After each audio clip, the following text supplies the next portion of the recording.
തണുത്ത ഭക്ഷണങ്ങൾ കഴിച്ച ഉടനെ നിർത്താതെയുള്ള തുമ്മല്, ജലദോഷം, മൂക്കടപ്പ് എന്നിങ്ങനെയുള്ള പ്രശ്നങ്ങൾ ഉള്ളവരാണ് നിങ്ങൾ. എന്തുകൊണ്ടാണ് ഇങ്ങനെ ഉണ്ടാകുന്നത്? പൊതുവെ ധാരണ നമ്മൾക്ക് അലർജി കൂടുന്നത് തണുത്ത ഭക്ഷണം കഴിക്കുമ്പോഴാണ് എന്നാണ്. സാധാരണയായിട്ട് ശ്വാസനാളം, മൂക്കിലൊക്കെയുള്ള മ്യൂക്കസ് മെമ്മറി നമ്മുടെ താപനില വ്യത്യാസത്തോട് പ്രതികരിക്കുന്നതാണ് ഇതിന് പ്രധാനപ്പെട്ട കാരണം. ഇതിന് വാസോമോട്ടർ റൈനൈറ്റിസ് എന്നാണ് പറയുന്നത്. നമ്മൾ ഈ തണുത്ത കാലാവസ്ഥ അല്ലെങ്കിൽ കാലാവസ്ഥാ വ്യതിയാനം, തണുത്ത എയർ ശ്വസിക്കുമ്പോൾ, കൂടെ തന്നെ തണുത്ത ഭക്ഷണങ്ങളൊക്കെ കഴിക്കുമ്പോൾ നമ്മുടെ രക്തക്കുഴൽ വികസിക്കാൻ ആരംഭിക്കും.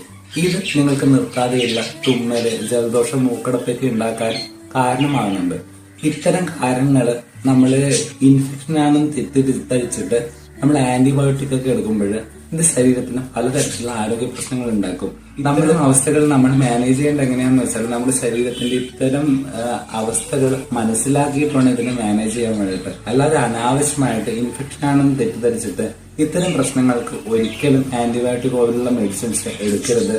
കൂടെ തന്നെ നിങ്ങൾക്ക് അലർജി ഉണ്ടെങ്കിൽ നിങ്ങൾ പ്രോപ്പറായിട്ട് ഒരു ഡോക്ടറെ കൺസൾട്ട് ചെയ്തിട്ട് പ്രോപ്പർ ട്രീറ്റ്മെന്റ് എടുക്കാനും ഇത്തരം ട്രീറ്റ്മെന്റ് ദീർഘിപ്പിക്കാതിരിക്കാനും നിങ്ങൾ പ്രത്യേകം ശ്രദ്ധിക്കണം.